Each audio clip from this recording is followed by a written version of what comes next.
Hey guys, welcome back to Vertical Momentum. I'm your host, Richard Kaufman, also known as the Comeback Coach. Guys, do you feel like you're burnt out already, even though it's only January 29th? I've spoken to a lot of people and they're burnt already. And my friend Bianca, we're going to be talking with her today. She is the Swiss Army knife of positivity. She's truly amazing. She's a mother of four, best-selling author, success strategist. She does it all, and I can't wait to talk to Bianca today. And if you stay till the end, we're going to give you 3 things that you can do today to help avoid burnout for the rest of 2025. So, Bianca, welcome to the show. How are you doing this morning? Thank you so much, Richard. It's an absolute pleasure and honor to be here with you, especially at this time of year. It's bleak, it's nasty outside. So I'm glad that we're here talking about burnout and how we can make sure that this year is a gentle one, filled with grace. I love it. And I got to give a big shout out to Joseph. And what if it wasn't for Joseph, we would not be here today together. So big shout out. Thank you so much, Joseph. I appreciate you and I love you, brother. So my first question right off the get is, what is your definition of resiliency, especially for being from on the other side of the pond?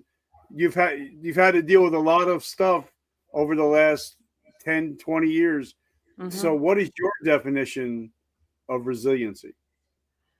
I embrace adversity as a route to resilience. And I think resilience obviously is a superpower, and for everyone to lean into life with this mindset of adversity builds resilience is a way to step into a place of empowerment consistently. So let me think about an actual definition of resilience. It's about showing up with a mindset that is, I've got this, and an inner strength, an inner knowing that whatever slides into me, whatever happens, I am strong, I am capable, I am enough, and I can manage this. So resilience is essential. It's essential, and it's a gift, and it's a muscle, and we can grow resilience. And it's up to us to really lean into life with the approach that we will build resilience, because with resilience comes success. And, I have a lot of friends from the UK, and of course we had to deal with, losing the Princess Di. Then they also had to deal with Brexit and everything that's going on over there.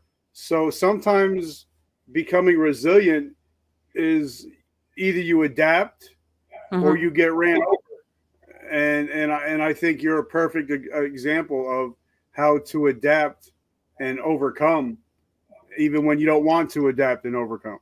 Exactly. It's very, very easy. It's very easy to just want to put the duvet over your head and go, it's too much. It's too much. But actually, the people who succeed are the ones that actually flick the duvet off, jump out of bed and go, okay, that's happened, but I'm still here, I'm still standing, and I've still got a contribution that I want to make, and therefore I will. And it all comes back to that mindset, like you say, of not being a victim. And so resisting victimhood is a real power and a way to start enjoying life, actually. And, I love that you talk about victimhood, because at the end of every show, I say we all have a choice when we wake up in the morning. We could be a victim of our past, or we could be the victor of our present and our future. And I love that. And I think it's so important, resiliency, to realize it's my choice. Exactly. I can wake up if my wife is not in a great mood, or whatever's going on. I can choose not to be in a bad mood. Exactly. I can say, honey, I love you. You're having a bad day, but I'm going to have a good day. Absolutely. This conversation, it stirs a memory for me. 20 years ago, I was in a car crash, and I got concussion, and it destroyed my inner ear. So I had labyrinthitis, which just meant I was really wobbly and I lost my balance, and it was really disorientating. And I had all sorts of, I mean, I was fine apart from, that weird, I don't feel myself. So I spent a year in and out of seeing neurologists and getting help and advice for this strange condition, because it was quite literally destabilizing, and I felt like I couldn't work and I wasn't myself, and it was just very alien. And eventually I met this neurologist who said to me that it was permanently damaged, but it was absolutely possible to relearn to balance with only one inner ear functioning. And he said to me that there are some people with the condition that I had who would just give up and go, I can't balance, it's uncomfortable being out and about walking, I just want to stay at home, I want to put dark glasses on, I want to shut the curtains, and I just don't want to try. And he said there were other people with my condition who were athletes, skiers, who were window cleaners, who were going up skyscrapers and cleaning windows because they had learned to recalibrate their brain, they'd learned to balance. And I love that. And I thought that was just such a moment for me, an epiphany of, okay, the power is all mine. I can relearn to live with this condition, and I did. And he gave me all sorts of tips, and I learned to balance, and that was an example of resilience. And I love that. Like, one of my friends, one of my students actually, he's deaf, he's blind, he's a podcaster, he owns 2 businesses, and he's an ultra marathon runner. Wow, there you go. With that. So for me, mastered. So for me, I lost 60% of my vision, but if he can do it with no vision, wow, I can do it with 60% vision. So I think a lot of it is just the way you think about things. Exactly. So let's talk about, how did you get into this crazy world of being known as the burnout queen? Well, not by design, I can tell you that much. I have had a wonderful career, a wonderfully full life, and I've had a decade as an entrepreneur. I've had a decade in corporate life. I have had been blessed with 4 children, and throughout the process of me growing up and growing into life and expanding into life, I used to burn out consistently and cyclically. And the more I chased my ambitions and leaned into having this fizzy, vibrant, rich and full life, the more I kept crashing and burning. And I didn't want to crash. I didn't want to be debilitated. And when I would have a burnout crash, I would literally be, the worst example was hospitalized with total immune collapse. So just a skinny mini with tonsillitis, bronchiolitis, conjunctivitis, every itis. And I was told I was just in total immune collapse because I was in a constant stress state, but I couldn't see it at the time. So this would happen again and again and again. I wouldn't get a common cold. I would get flu that would turn into pneumonia. I'd be in bed for a month, absolutely slammed, floored, and just inert with burnout again and again and again. And every time I'd recover and get back on the life treadmill and keep going again and keep rushing into my dreams and my plans and having this sort of energy and gusto, but not taking any lessons from what was actually happening and why I was burning out, until eventually I started to really pay attention, because I realized it was debilitating my ability to work, to mother, to be a friend, and it was harming my life. So I started experimenting with how could I do all the stuff I wanted to do, but not fall over. So I started playing with physical, mental, emotional ways to self-manage. And by 2015, after really 15 or so years of really catastrophically burning out, but achieving magnificent dreams, I finally cracked the code of how to self-manage and how to continue to chase my ambition, to achieve my goals without hitting the burnout wall. And then I started bottling that up and then teaching others, this is how I do it. And then that became a book, it became a program, and it's now my business. So I really fell into it, and now I study it and I pay it forward, because I so believe it's possible for everybody to soar at work when we take that responsibility for ourselves to make sure that we don't burn out. And, one thing that I believe that, like for me this year, I plan on only working 180 days. I plan on being on vacation, going on a couple cruises. I plan on spending more time with my family so I don't burn out. But I see a lot of people, they're like, and I love Gary Vee. Without Gary Vee, I wouldn't be who I am today. I wouldn't be here. But, that hustle and grind mentality, I believe that, you can't pour from an empty cup. Mm-hmm. And if your cup is always empty, you're not able to pour into anybody else. So talk about the importance of self-care.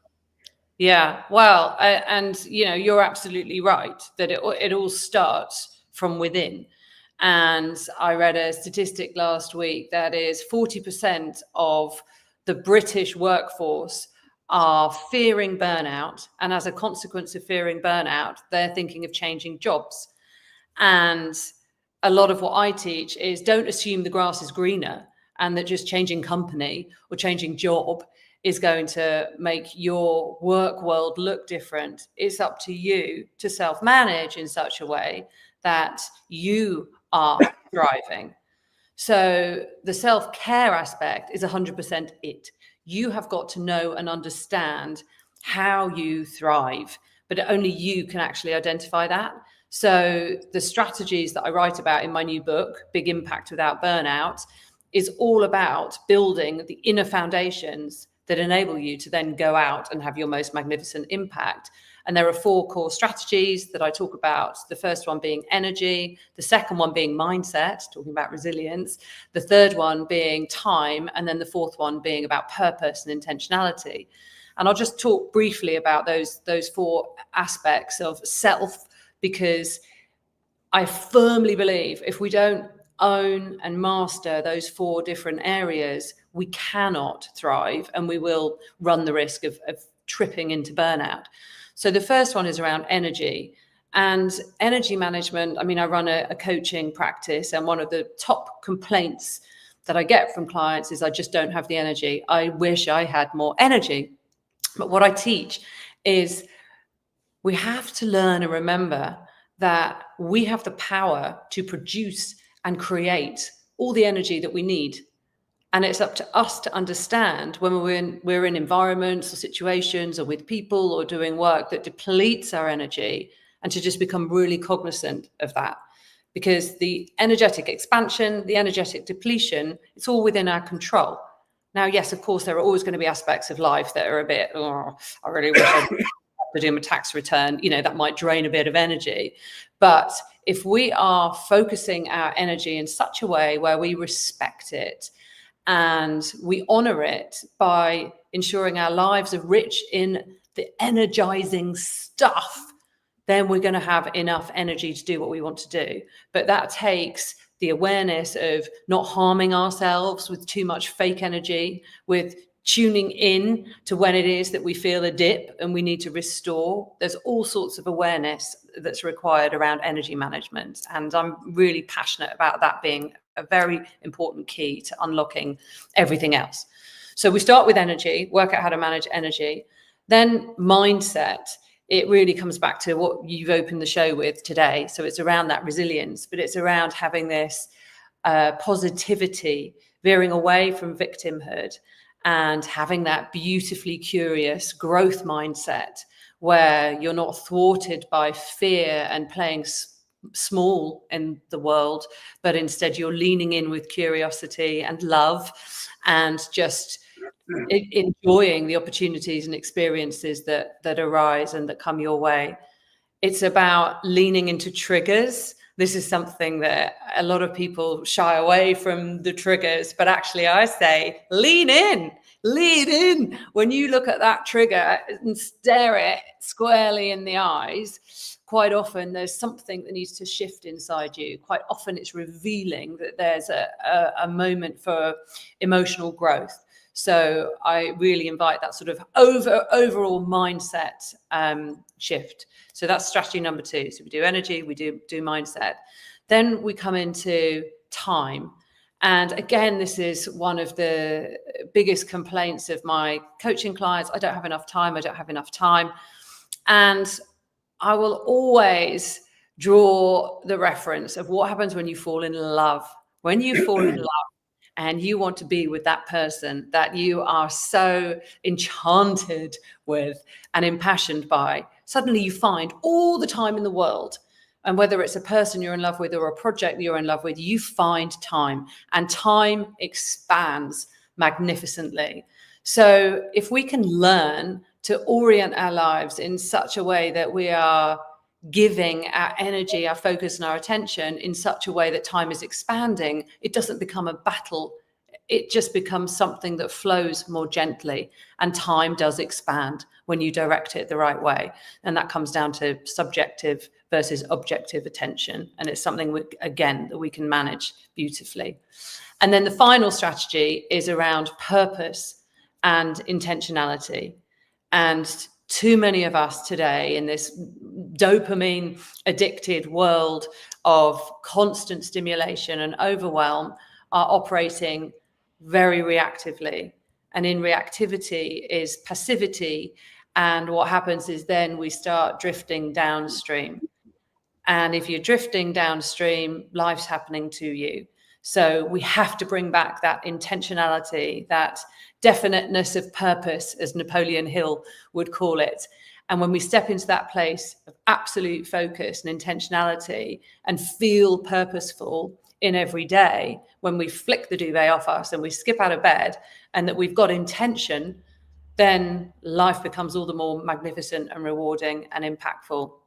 And with purpose, it doesn't have to be about that huge glossy ideal of eliminating child hunger in the world. It doesn't have to be huge. It just has to be, what is it in our soulful self that wants to just burst forth and make a difference in the world? And you can do that if it's just showing up in the office and making sure that you want to bring positive energy to the day. That can be your purpose. It's up to us to define it. So they're my 4 core areas of how we can self-manage. A very long-winded way of answering your question around self-care. They're the 4 core pillars of how we go within to make sure that we can then go out and have our biggest impact. All right, guys, we got to go. It's been a great show. Thank you so much.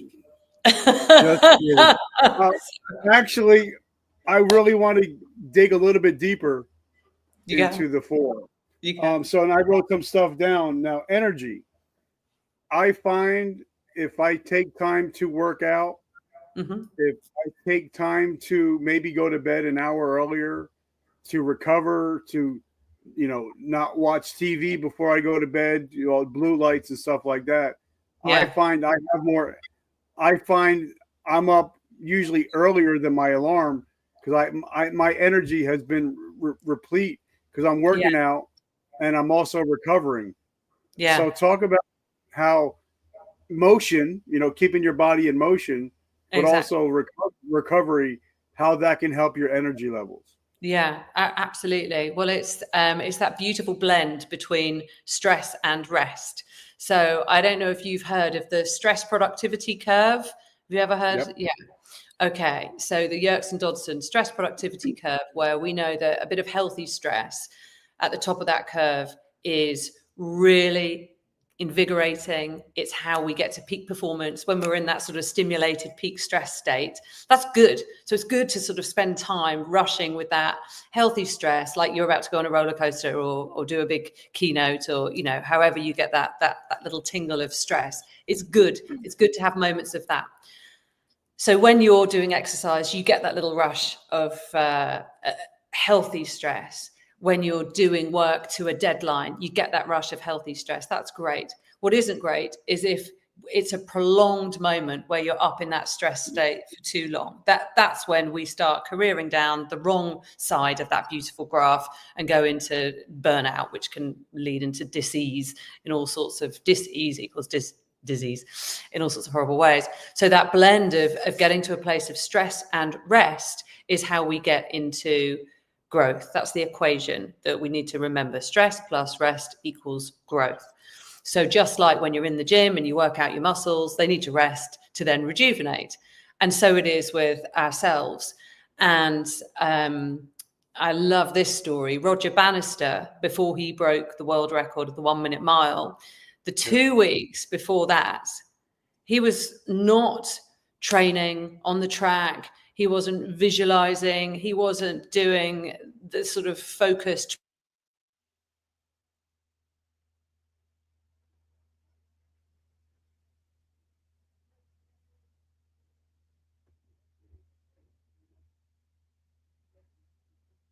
prep that you would assume he'd be doing, running around the track. Are you back? Am I back? Yep.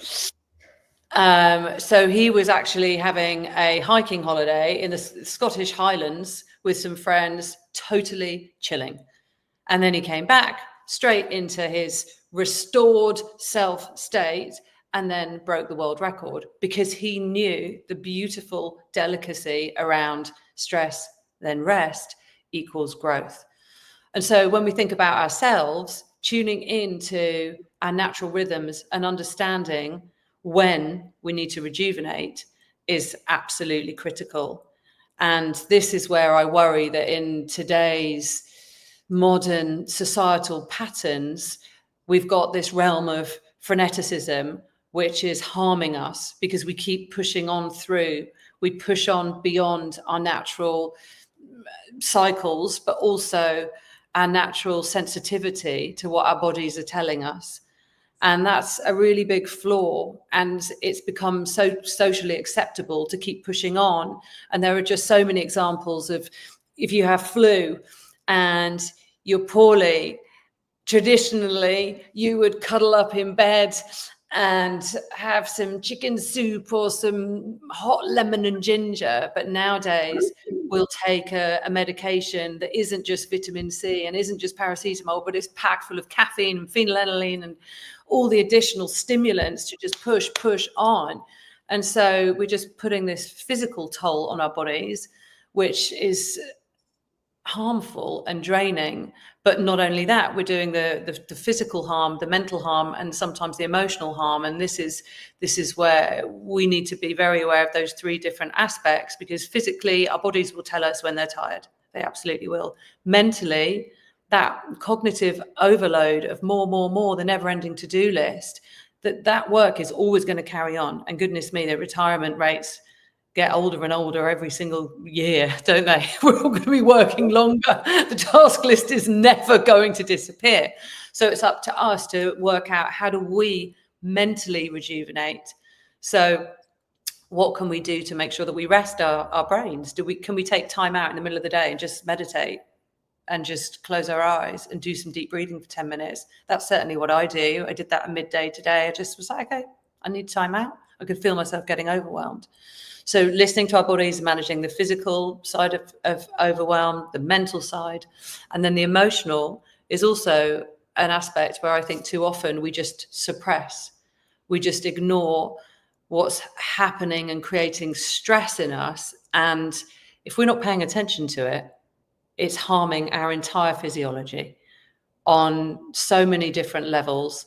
And it's up to us to try and address what is that emotional unrest and give ourselves the grace and the space to actually respect there's something that really hurts or is painful or is hard, and just look at it, examine it, understand how it's showing up, how it's harming us, and just create space to look at that. So 3 very important aspects to consider how we rejuvenate physically, mentally, and emotionally. And it's going to be different for each and every one of us. We have to remember our unique bio-individuality. What stresses you might not stress me. What soothes me might not soothe you. We're all so unique, and we need to learn what it is that gives us that opportunity to feel energized. And don't you think that, in your professional opinion, I'm not a professional at all, but Yes, you are. Yes, you are. uh, but I believe that gratitude. I'm a big gratitude guy. Like my people know that when I before I go to bed every night, I reach over to my wife, I hold her and I pray for her. Hmm. Um, and then I think of three things that happened during the day that I'm grateful for. I And love that. this interview is going to be one of them. And most of the time, I'm grateful that my kids are warm and safe. I'm I love grateful that my family is healthy. beautiful. And then when I wake up in the morning, if I could see something because I lost 60% of my vision, if I could see something, I say, "Thank you, Lord. Oh, Today's going to be an amazing day. I bless don't you. know what you have planned for me, but I accept whatever's coming my way. But today's going to be an awesome day." So Beautiful. before my feet hit the floor, I'm already in gratitude and my energy level automatically goes up. So talk Beautiful. about gratitude and energy. Absolutely. Well, that's spot on. And again, I'm so privileged to be here with you. Kindred spirits. I say thank you so very, very much. And I want to thank you for having me on this show. And gratitude is absolutely just one of the most magical aspects of life. And like you, before I go to sleep, because I've obviously been blessed with 4 children, I make sure that my last thought is my favorite interaction with each one of the children that day. And that's my happy little the last thoughts before I go to sleep. But I'm also a very big journaler. And so I'll always sign my journal every night with 3 thank yous to the Lord, to the angels, to the universe, to the higher intelligence, to whoever it is. I say thank you. And I do that in my journal.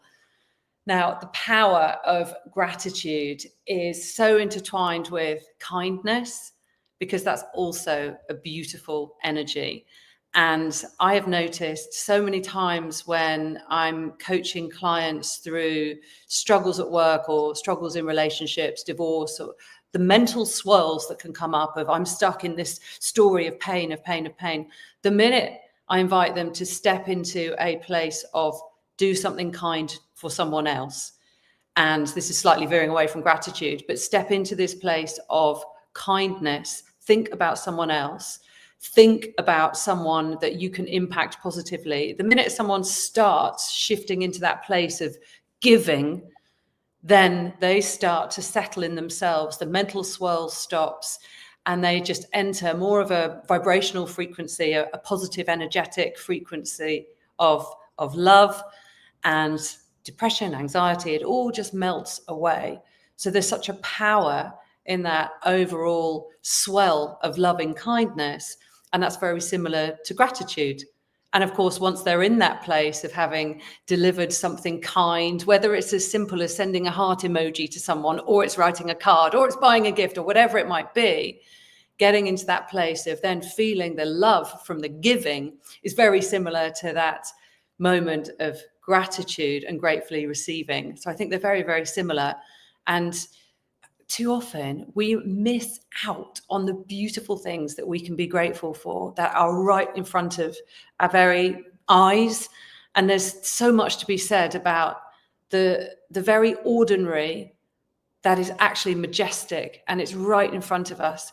And when we slow ourselves down to pay attention to what is right in front of us, there is an abundance of stuff to be grateful for, whether it's the beauty of the plant leaf I can see right here to my left, or the little bird hopping around outside, or your kid putting their hand up to hold your hand.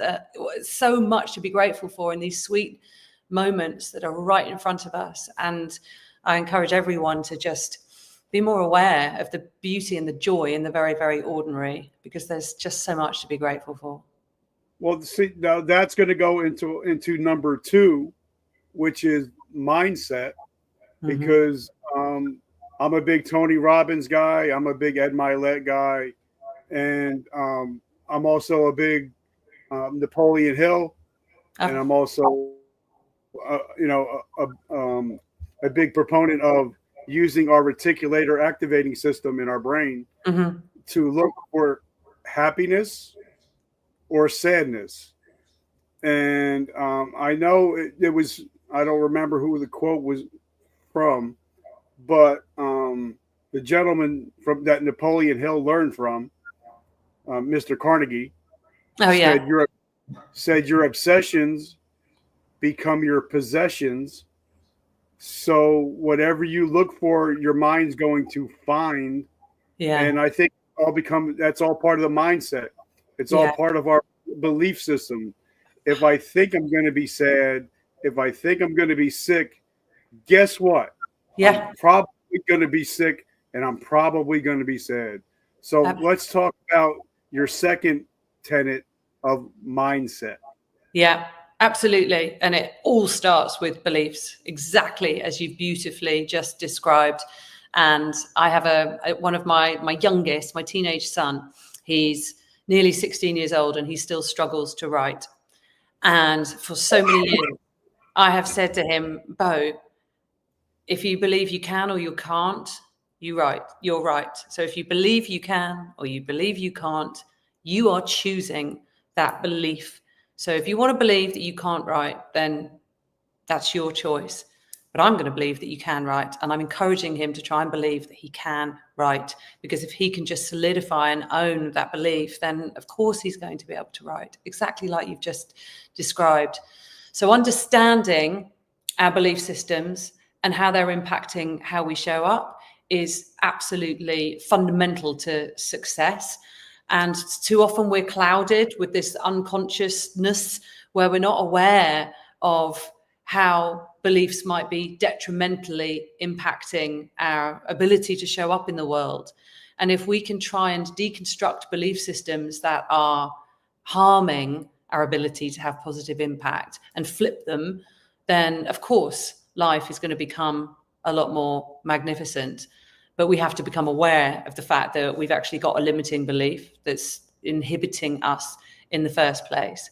So this comes back down to going, okay, well, I want my life to look like this, but actually it looks like this. And then examining what are the beliefs that are floating around in the way that are just stopping you and creating that gap, and then start unpacking them one by one. Because once we get into that belief that we can create what we so desire, we do. I mean, we do. And you're clearly somebody that understands and recognizes that the thoughts become matter. And the more we can own the positivity of belief and certainty within our very energetic systems, at depths of our minds and souls, believe that we're going to achieve, then we will, and we do. Yeah, and I definitely believe in manifestation. That's something that faith and manifestation together, I think it's an unbeatable combination. Like just recently, we went on the cruise to the Bahamas, and a lot of people would say, well, that's not a big deal. A lot of people go on cruises. But for me, on my vision board, for the last 10 years, I've had Atlantis on my vision board.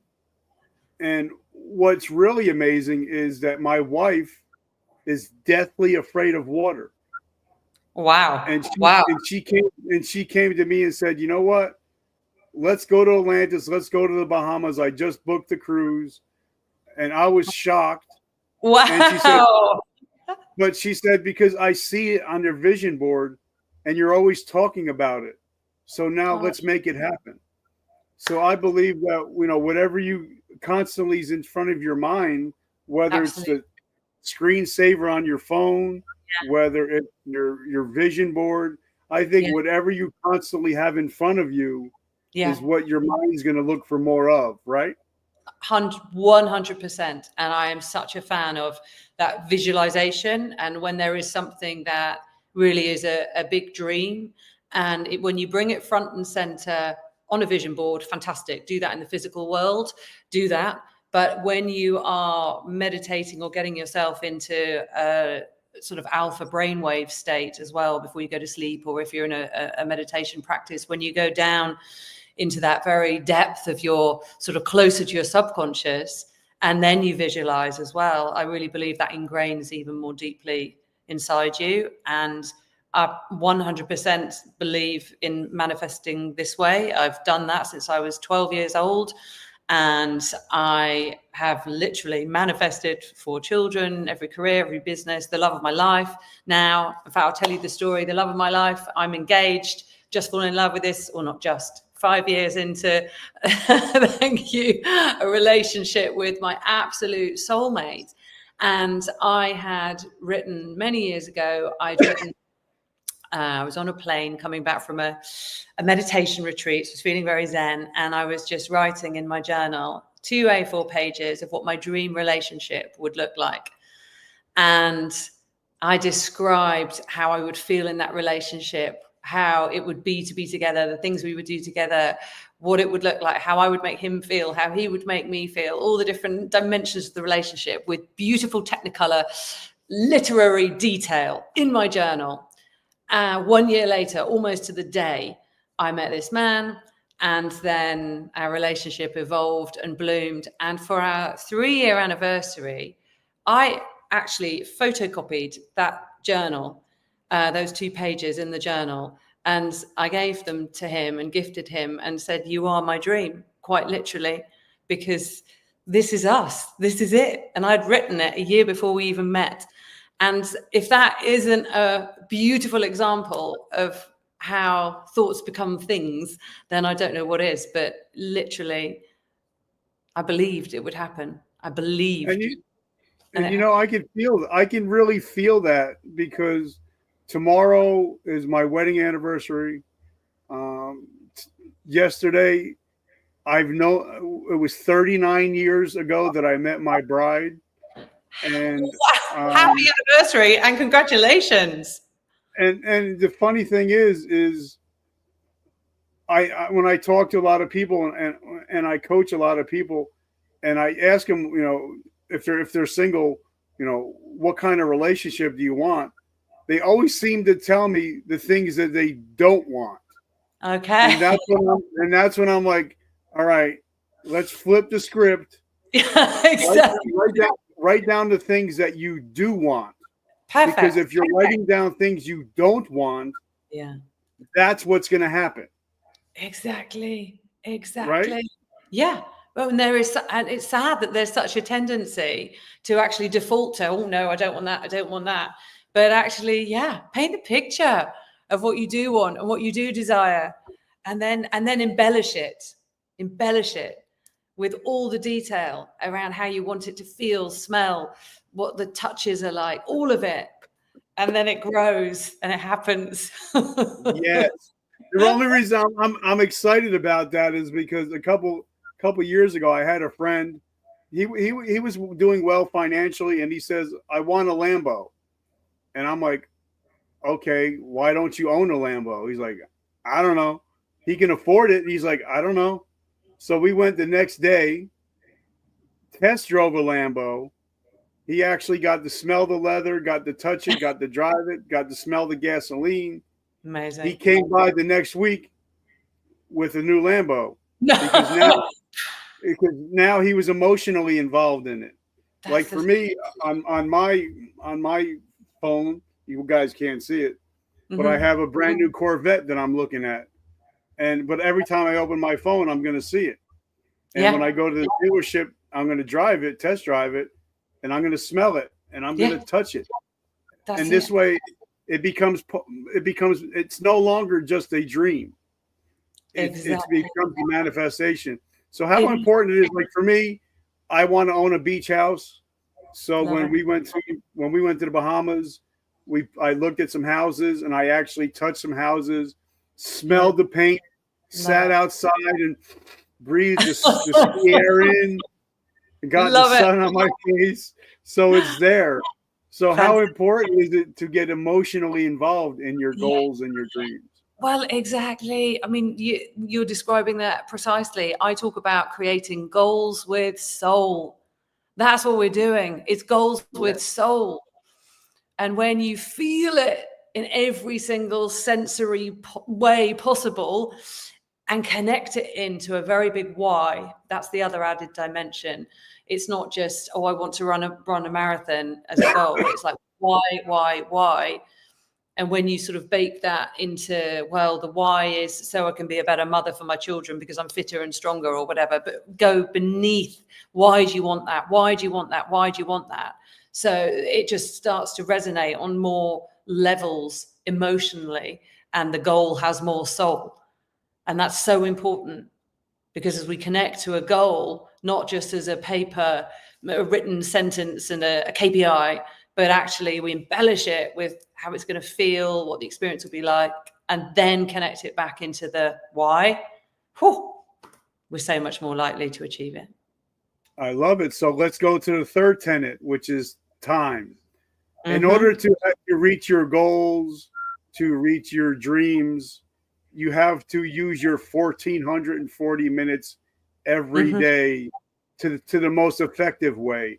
And it's not working all the time, but you know, like Napoleon Hill wrote, it's think and grow rich. It's not work and grow rich, hustle and grow rich. Yeah. And like I say, you know, anybody from, say, in here in America, The Rock is like one of the biggest stars.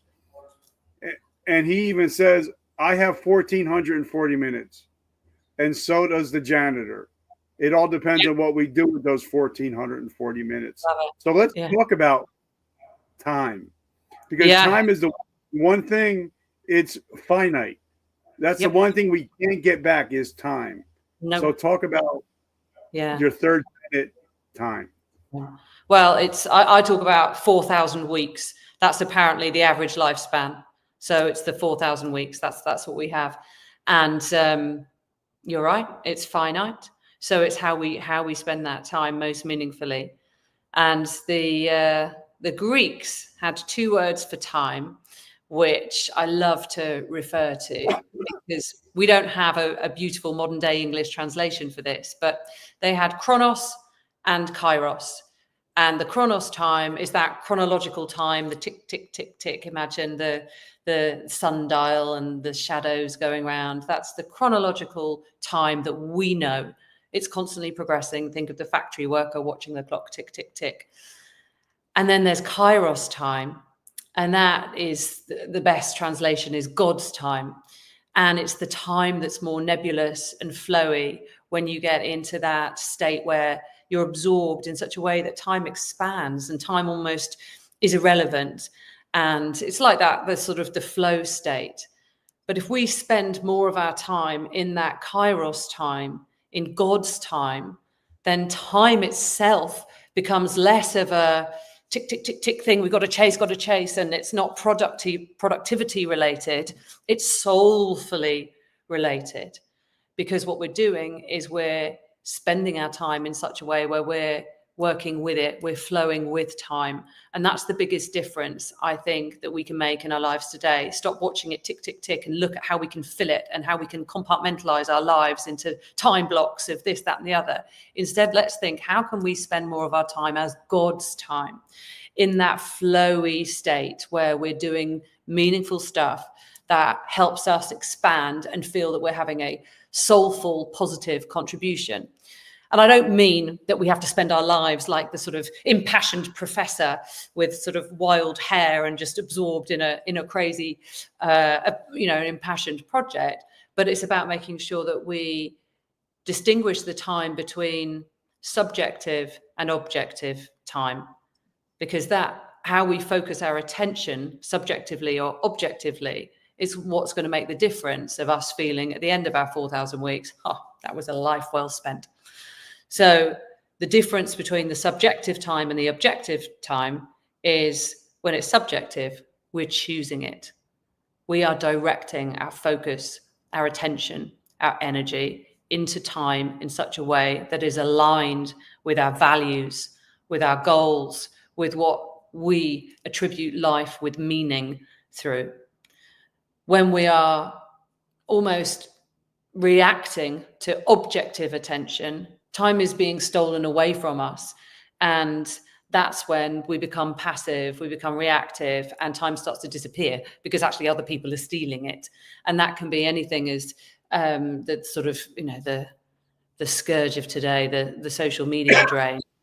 of just watching content that doesn't necessarily align with our values or foster our growth in the right ways.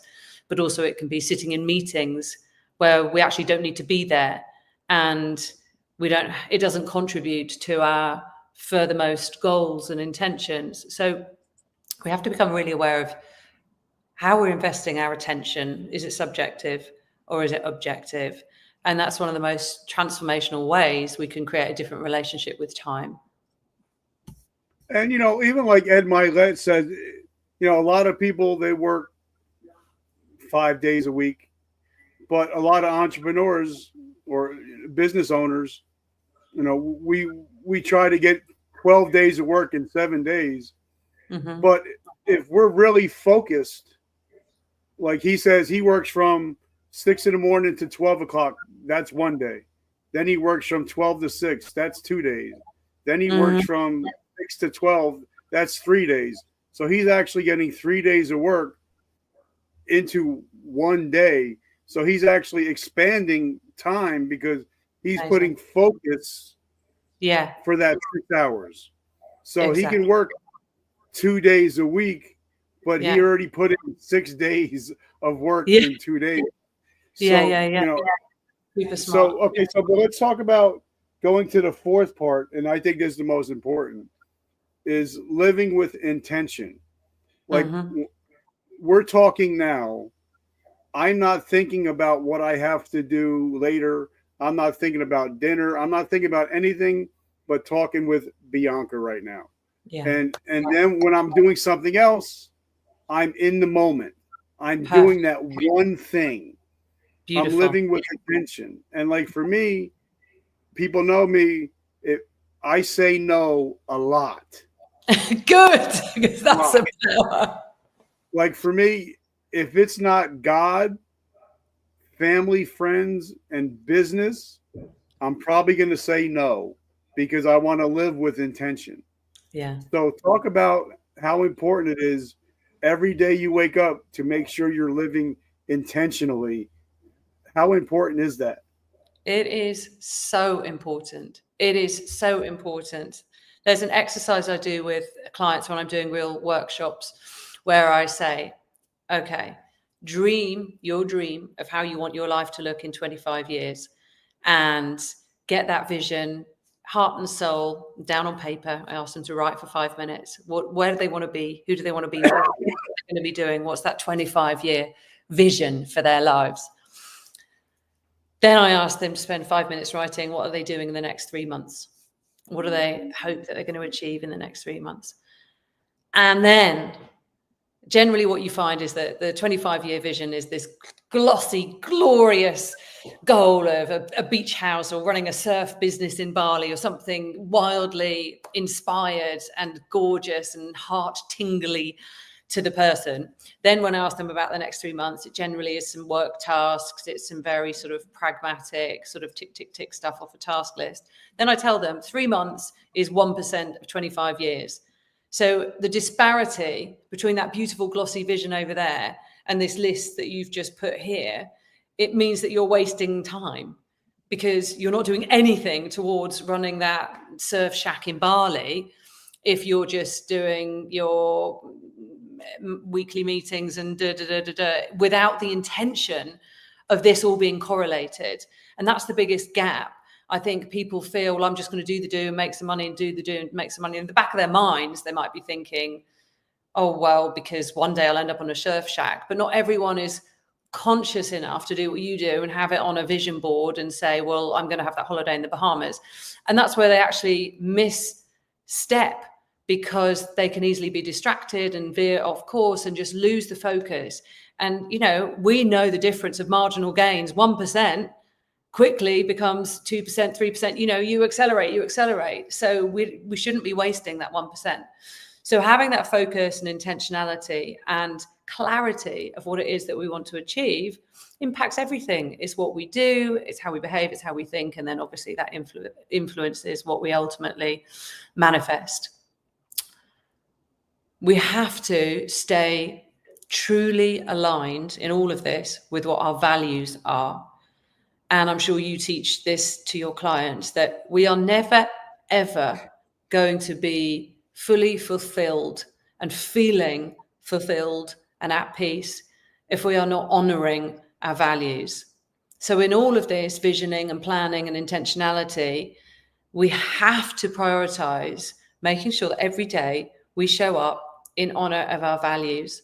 Because if there's dissonance and we're having to compromise any part of ourselves in our daily do, then that is creating internal stress. And compromise is not good. And I'm not talking about the loving compromise of, all right, I'll get your slippers for you or whatever. That's fine. Compromise is good when it's loving. But when we are doing work that we know at a soul level isn't right, or we're working in a team where we know that actually we don't agree with their cultural values, or we're in a marriage where we know it's run its course, but we're just trying to suppress that for the sake of the children, or we're just compromising some aspect of our true selves in some way, that is going to lead to the disharmony within and really put us at a risk of burnout. So when we think about intentionality and being purposeful, it's so much about showing up in honor of our values and making choices that honor our values, because that's where peace lies. Okay, so now this is a teaching podcast. My perfect avatar is a 45-year-old male, father of 3, veteran, brand new business owner. And most brand new business owners are pretty much burnt out within the first year of opening a brand new business. So what would be your top 3 pieces of advice for somebody that's starting to feel that burnout? What would be your top 3 pieces of advice? Okay. Well, I come at burnout, as you know, from the holistic perspective. So it's the body, mind, and the soul, not just the task list. But let's start with the task list, because as an entrepreneur, the task list never stops. Sure. And there are a million different directions we can go in. And every day I look at the task list and I go, oh. So it's up to us to be really clear on what is going to make the biggest difference most, and to do that first. So that intentionality of every day, starting every day with what is the most important thing, the next right thing, is something I write about and I blog about. I call it the next right thing. Sit down at the start of the day and be very focused on what is the next right thing. And that is going to have the biggest impact in your business. So what's the next right thing to do right now? That really starts to give us that sense of control over the volume of different decisions that we can make in any one day. So what is the next right thing? Approach work that way. From a thriving perspective of ourselves as a whole, I really invite you to lean into wherever the triggers are bubbling up emotionally right now in your life, because lean into those triggers, because they will be draining you. They will be sucking you dry. They will be giving you insomnia in the middle of the night. They'll be exhausting your energy reserves unnecessarily. So lean into the triggers and try and examine them and see what it is that needs to change, whether it's a relationship or the business itself or a work stream. To triggers, I really, really invite you to look there. And too often we're just like, oh, I'm triggered. I need to try and, soothe myself. No, look at it, examine it and manage it. That's definitely my advice there. And then the final piece of advice is I really invite you to try and tune back into intuition. And I feel we've really detached too many people. No, I don't want to generalize, but I feel too many people have just shifted all focus up into our heads, and our bodies are telling us actually what we need.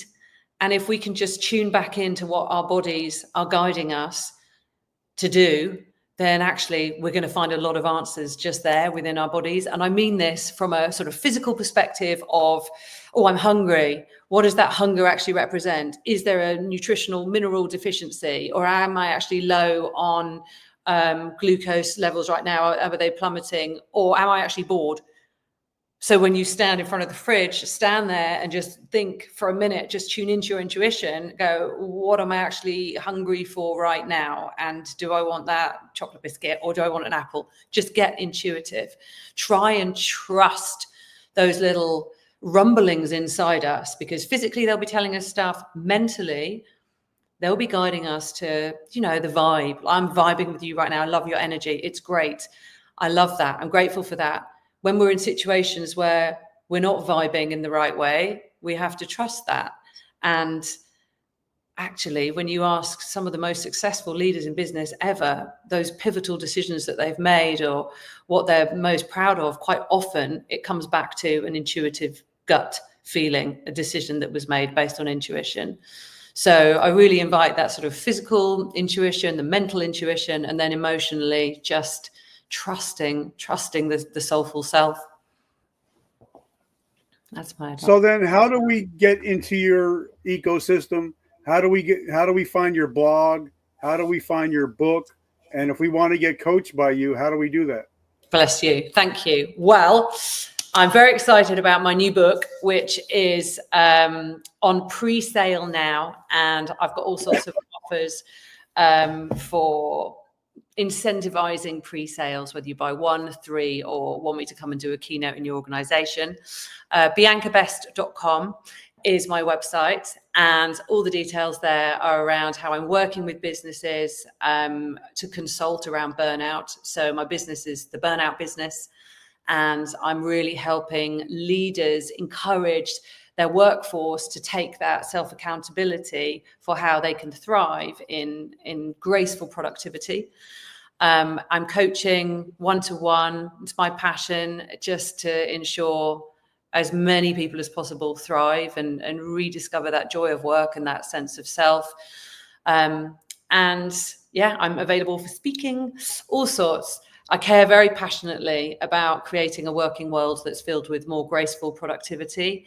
And I believe the more of us that step into success with grace, the more harmony the world will feel, and the more fulfilled and happy we will all be.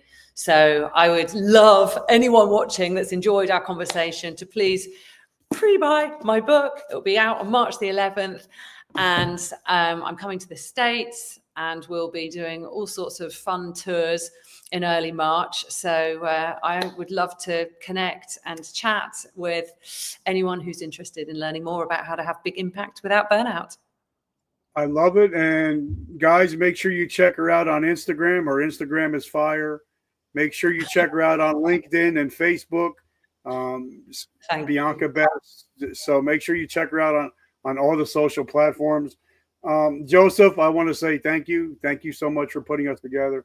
And guys, I didn't mention this earlier, but March 1st, I'm actually throwing my own, it's called the Business Battle Plan, where me and my coach, Joe Nicasio, are going to sit down for 3 or 4 hours and teach you how to start a business in 90 days from thought process to profit in 90 days. And that's coming out March 1st. So the businessbattleplan.net, check it out. And Bianca, I just want to say thank you. I'm so humbled and grateful that we finally got a chance to hang out today. Bless you. Thank you. Thank you so much for having me. It's been absolutely wonderful. You're wonderful. Thank you. I love it. And guys, remember, as I mentioned, I'm a big Joel Osteen guy. I'm a man of faith. And I believe that every morning when we wake up, we have a choice. We can be a victim of our past or a victor of our present and our future. And if you guys show up every week, week after week, so you guys are the victors. I love you guys and I appreciate you guys. And remember, vertical momentum, the only way to go is up. I love you guys. Take care of yourselves. I love you guys. Have a great week. Enjoy the beautiful weather.